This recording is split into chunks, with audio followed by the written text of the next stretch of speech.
G'day legends, I hope that you're having a fantastic day and so far a fantastic week. Now today we have a lot to go over, but I believe as all the videos I make, but this one especially is incredibly important, and we touch on some very sensitive but incredibly important aspects of what is happening in the war.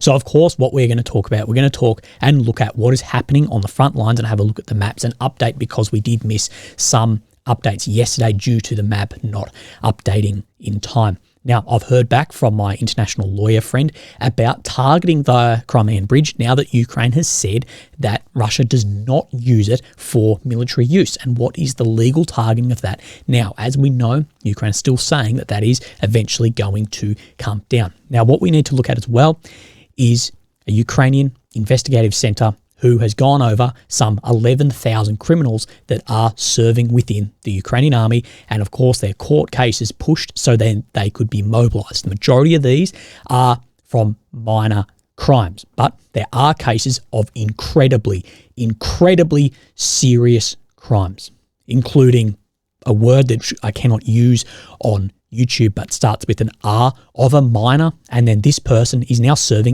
the deputy commander of the military unit for moral and psychological support. So we will go over all of that in this video, as well as some intel that I've been sent directly off the front line about what is happening and a no bullshit approach. Now, the most criticism I get online, and yesterday's video is no different from this, and people calling me naive, but is when I call out war crimes and say that we need to treat this as case by case, regardless of who committed it, what happened, or where the UN's bias sits. Now, a lot of this criticism, I would say, is probably from people who have never served or would never serve in a capacity to defend or on offensive actions.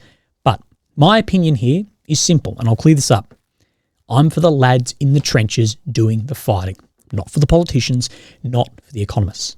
Now, I believe we have the duty, and in history has shown this, to reduce suffering of those men who are fighting in both current and future warfares.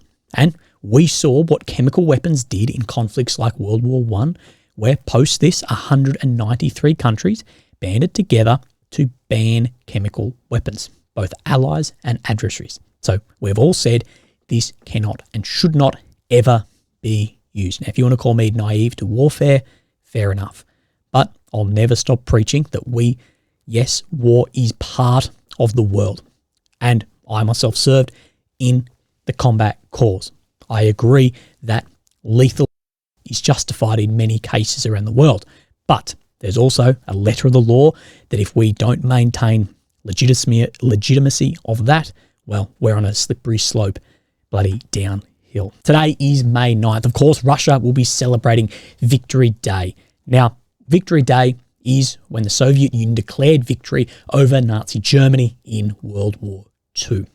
Now, in weeks prior and days prior, the Russian FSB has said that it has thwarted terror attempts by Ukrainian forces operating within Russia, while the Ukrainian SBU has said that they could potentially see a Russian false flag event in Russia during the parade to then drum up more support. So look, in Australia the time is ahead, but I'll update this if then anything happens. Now, Ukraine and many other post-Soviet states, they try to distance themselves as far as possible from the Soviet Union, and I guess the history there too.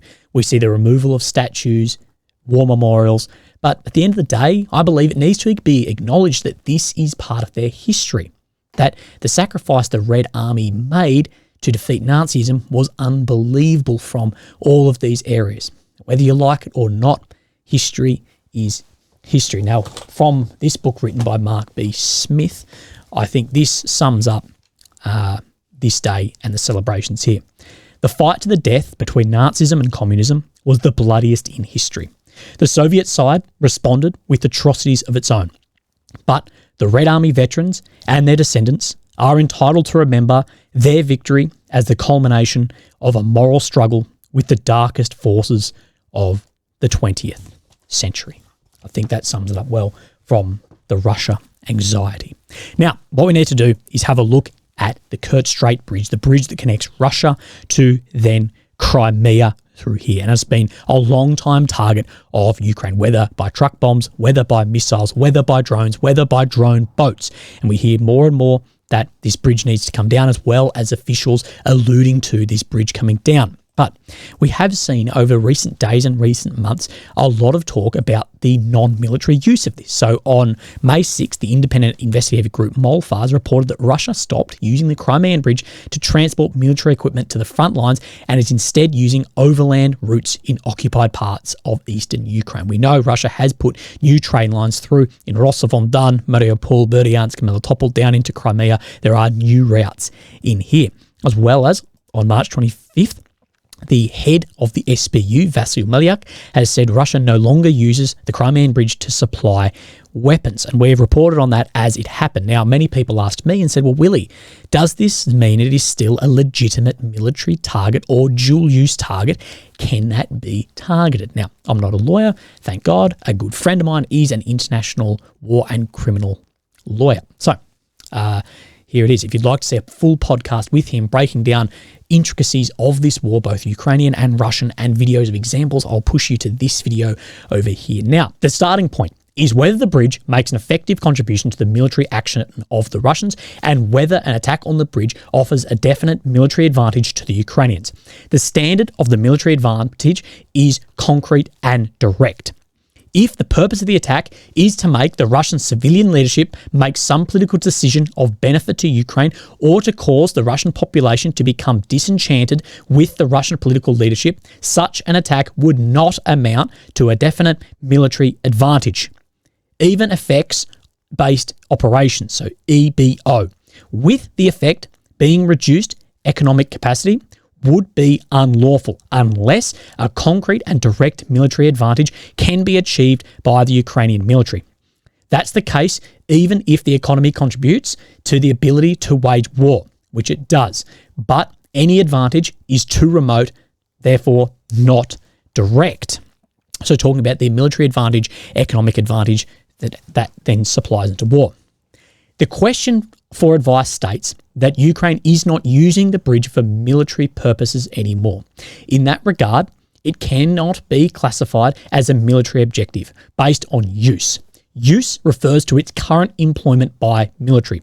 Purpose, however, refers to an intended future use. So, if there is a reasonable belief that the bridge will be used for military purposes in the future, it becomes a military objective even though it is not presently being used. Mere potential for future use, however, is not enough. Purpose means more than potential. Location of the bridge is relevant. It may be possible to target the bridge based on its location if neutralizing it will deny the Russians use of it. That can't be too speculative in a temporal sense. It can't be targeted merely because there is a possibility in the future that destroying it now may deny the Russians the use of it in the future. That would not meet the test to definite military advantage. Overall, on the facts provided, it is unlikely that targeting it now would be lawful. So, has the boat sailed a little bit on the targeting here? Well, as I spoke about at the beginning, I don't think anyone is going to care if that is then taken down. But regardless, that bridge is a very important part of this war. I think the strategic aspect has gone now that Russia has built these new ways through. But for a PR victory, people are, I guess, hanging their hat on this. Now I got sent this off another friend of mine, incredibly knowledgeable guy. After the war, will tell us some fantastic bits and pieces. But their focus has shifted now, and they're doing what they should have done long ago. Depth targeting and strategic focus. So Ukraine has now shifted and targeting in depth and strategic elements rather than just right on that very front line. The Kerch Bridge is a classic example of this. It's now not a strategic target as it's too late.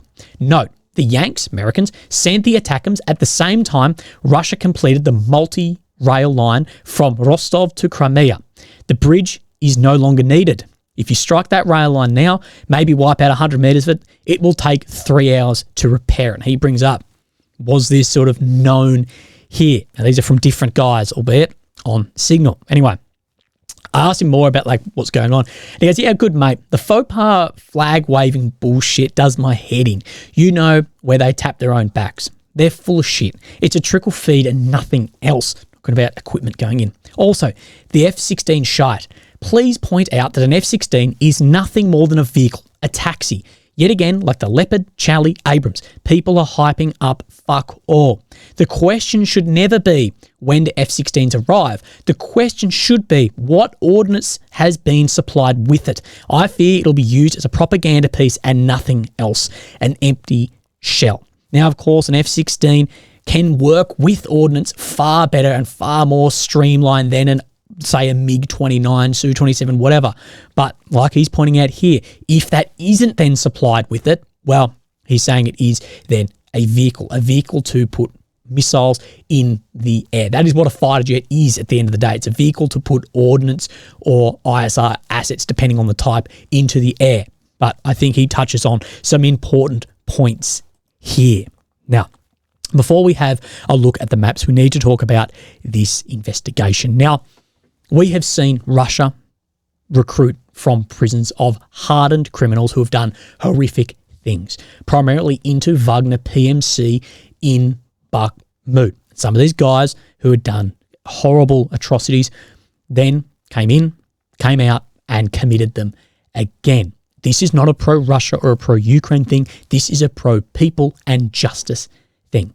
And we're seeing now similar happening in Ukraine due to now this investigation. So the NGL, Independent Anti-Corruption Centre, NGL Media, was created by a group of journalists in 2013 under the name Our Money Lviv.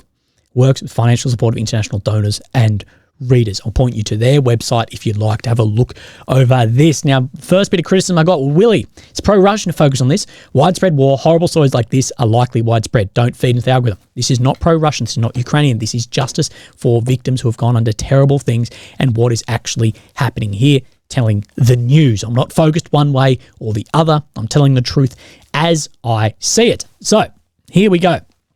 Thursday, April 4, during a regular court session, the judge of the Makariv District Court in the Kiev region, Oleksiy Tender, was accused of a fatal traffic accident, asked to release him on custody so that he could mobilise.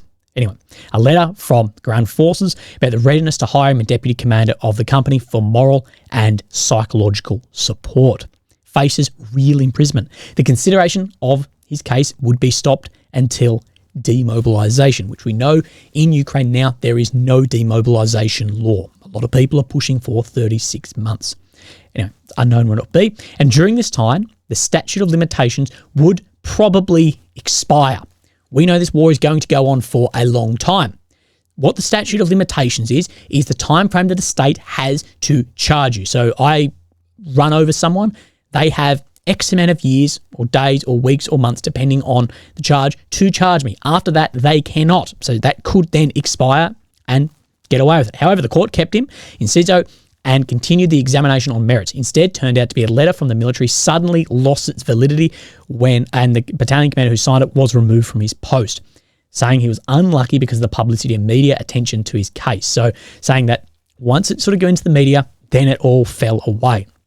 But NGL Media has found thousands of similar cases where criminal defendants voluntarily mobilise, after which courts suspend their cases. This applies not only to those guilty of fatal traffic accidents or bribery, but also to minors and assistants to contract killers.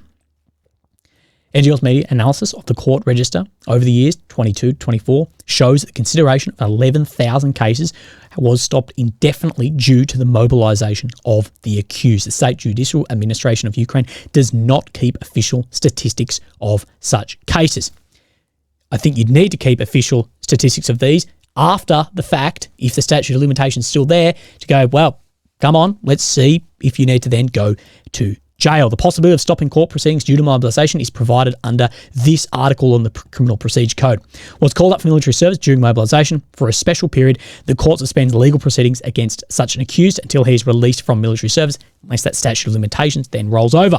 The analysis of stopped cases shows that mostly are theft, drugs, serious traffic incidents, but it doesn't mean that there aren't other more serious ones, which we'll see broken down here. Now, this is the breakdown of the 11,000.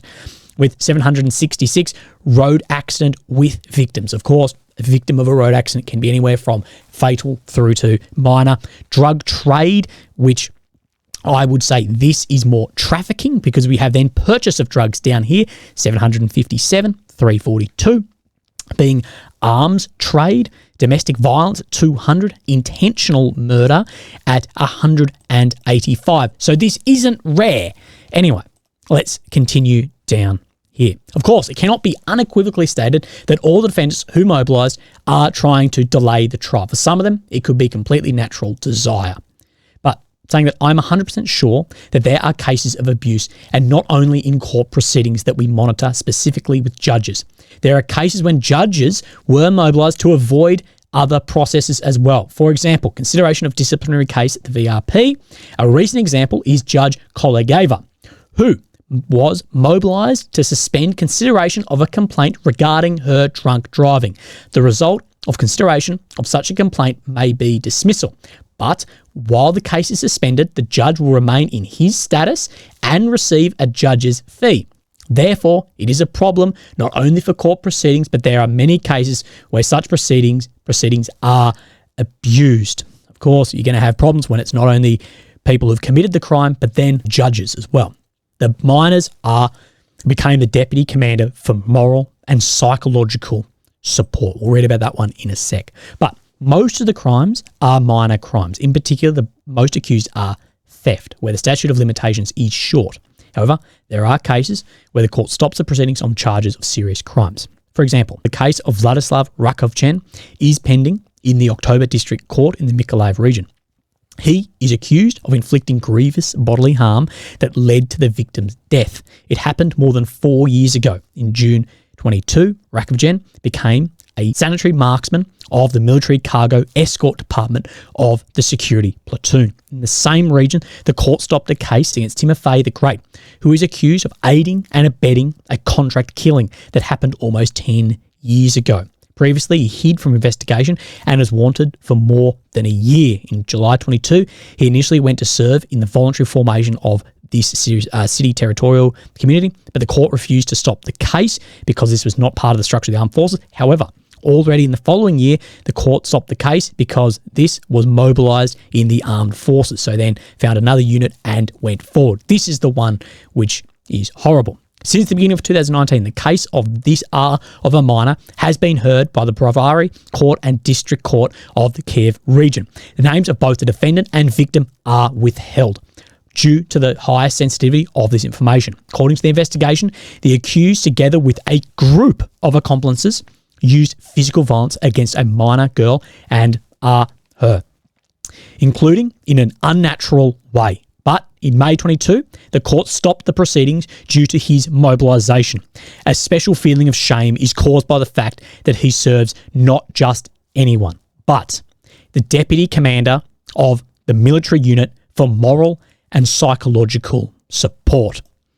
Unbelievable. Release corrupt officials. In April, the Verkhovna Rada adopted in the first reading of draft law the mobilisation of convicts, which stipulates that only 5 categories of convicts will not be able to mobilise. For example, crimes against foundations of national security, intentional killing of 2 or more people, so not just one murder, all others can be mobilised. According to Olena Shaban, Deputy Executive Director of Anti-Corruption Centre, this draft law will allow the release of convicted corrupt officials under guise of increasing mobilisation. The draft law will actually legalise evasion of the court, determine punishment in the form of deprivation of liberty, and in the future, thanks to corruption schemes, the evasion of military service in general.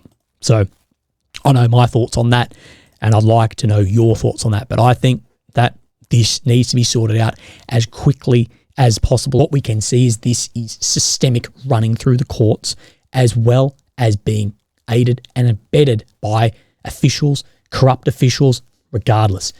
This needs light brought to it and people to see it, and this to be fixed. Minor offences, I completely understand, but these horrible things, no, it is absolutely inexcusable. Anyway, Let's now have a look at the maps, as we do have a lot to go over because we did miss 2 days. So here we have Ukraine in the center, the capital of Kyiv. The red areas occupied since 22, the purple since 2014, and the green of areas where Russia has been and has either withdrawn or been pushed out. Now, let's step back to yesterday and have a look at then what we saw. So if we go back to the 8th and we turn on this, we can see in this Uruzani front that Russia did make a significant amount of ground. We're talking about 1.57 kilometers, so that is bang on 1 mile, which is not nothing. And then if we come then to today, we do see a reduction in that amount as well. So that front line has moved a little bit back and forwards there according to the Deep State MOD map. But let's have a look and talk then about this. So we have the first one here showing this movement by Syriac in the same direction, showing a large amount of land. Anyway, during the last days, Russian army made significant advances west of Staromorsky by taking control of the high positions that overlook this locality. In addition, Ukrainian army withdrew towards the center of Uruzani, so down in this direction. Now we have a second update later on, not showing that pushback of which the Deep State showed, but Russian army entered Staromorsky and took control of 20% of the locality. So this one on the right is yesterday. This is then today's, showing more expansion out into here, out into then Staromorsky here, shown by the map, but not anywhere near to the same extent. Anyway, later update saying Russian troops reached the first houses, but it's not yet possible to confirm consolidation of positions there. However, after losing adjacent heights, Ukrainian troops are going to have difficulties to hold their positions located in the valley of the Mokulyali, while on the other bank, the Russians are pressing hard on Uruzani, as we can see where this waterway runs through here. So this will be a front to keep an eye on. Of course, this is where Ukraine made some of its most advances in the 2023 counter-offensive that did push about 8 kilometers down into Russian-occupied territory. Now, let's have a look over a couple of differences on the map if we come up to today. Now, one thing I want to talk about, Krasnohorivka, we know this map is very, very incorrect. We know other maps, Ukrainian maps, everything shows very different here. We saw this little push out here of the last couple of days, but nothing more than that. But we do know we have geolocated footage of Russians putting flags up outside of even grey zone shown on this map. Of course, questions the entire authenticity of this. About 12 hours ago, this came out May 8th for the spokesman of this group of forces who's operating in this area, that Ukrainian soldiers stopped Russian assault groups in the territory of Krasnohorivka refactory plant, where we have those flags going up. The city is under full control of Ukraine's defense forces. The Russians are still there. The enemy is cut off from the supply of ammunition. Our defenders have full fire control over both Krasnohorivka and the outskirts of the town. So I don't know. We're hearing very, very different things about what the scenario actually is here. I believe, and marking with other I believe with this and lining up with other maps, this is more what the situation actually is. This is now the refactory plant and this push on then the eastern edge. Now, what has this done? Well, it's created this gap in here, enveloping whoever is in here, as well as defensive operations in here. So I believe this will close up in the coming days or weeks. But Russian army advanced southwest of the hunting house and entered Krasnohorivka from the north, taking control of a series of positions in the urban area until the nursing home and the stadium. At the same time, clashes with Ukraine army are taking place near the town hall. So pushing beyond then the refactory plant into the center, as well as in now the north as well. And then Syriac continues here. Looking at the map, we can confirm the predictable. The Russian forces will force Ukrainian forces to abandon the eastern defenses by enveloping maneuver in here. After this is the center of the city will fall quickly, leaving the fighting in the northern suburbs, where perhaps the fighting will be prolonged a little longer. So we know the break in here took a long time, but we know this map is likely incorrect. Let's have a look at what changes we see then on the map today. So we do see this further closing up in between Pervomayski and Ulmansk. This open territory out from the east then of Avdiivka. Nothing shown on this map to then the north of Avdiivka, but then a push out from Pervomayski towards Nevelsky, as well as this other envelope starts closing up as well. So let's have a look and see what we have. Situation northwest of Donetsk city. So this same area. Russian army secured a series of trenches south of Pervomayski in this direction. So we know that there has been movement down here, but this is showing this paddock rather. So we'll keep this one up here, and then we have a map update from then the next day. This is this part, so pushing then further out to the east of that. The Russian army secured new positions south of Pervomayski. In addition, troops took control of a series of high buildings in the center of Netilovy. So the continual push out from Pervomayski, then into Netilovy, Vodiana area here. So we're seeing this. Now we do have an update from Avdiivka in then Noel reports as well. Now, let's zoom there. We have Solivov, so showing just out here this close-up of territory down towards Semenivka, which is shown actually less on his map than the MOD map, as well as this push out from Osheretny as well, which I believe is close-ish, but it is definitely hard to line up. We can see where these two paddocks are these. So similar, but doesn't show this northern expansion. See these out here that his map should show to line up with then the MOD map. Now, another interesting update on this was Deep State showed an advancement of, if we take the largest point, 1.59, so 1 mile around this Vesely front. Now, I believe this is actually catching up on a number of weeks here, but again, showing large movement. Now, that is all the movement we see on this map. Now, what I believe this map is doing, this map plays into narratives and propagandas and information as well as other maps on the Russian side do and whatever. But this is the Ukrainian map. We know they've signed deals with the Ministry of Defense. I think that we will see trickle feeding in Russian advancements to try and reduce the amount that comes on one day. So I think they'll update here, and then if there's no movement here, we'll see an update in Krasnoyarivka, and if there's some in Novomaylivka, so they'll space them out a little bit. And I actually believe Russia do this with taking out important pieces of equipment. So say Ukraine sink a Russian ship.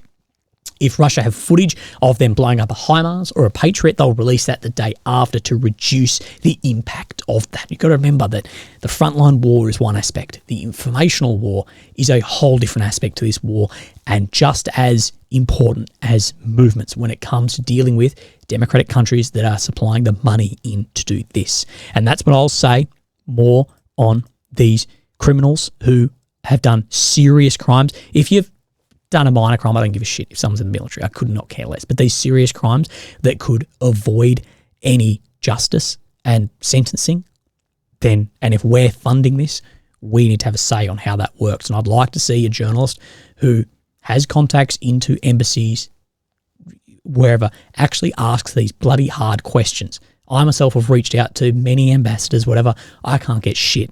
But someone with the balls to actually ask about things like this. Legends. Sorry if the last couple of videos have just been a bit of me going off, but I believe this is all important stuff, and it's all part of what's building the story around this war. And in the future, we'll look back and it will break down exactly what's happening day to day, week to week, and wherever this then ends. Look after yourselves. Have a great end to the week. Have a great day. I'll speak to you soon. Thank you. Bye-bye.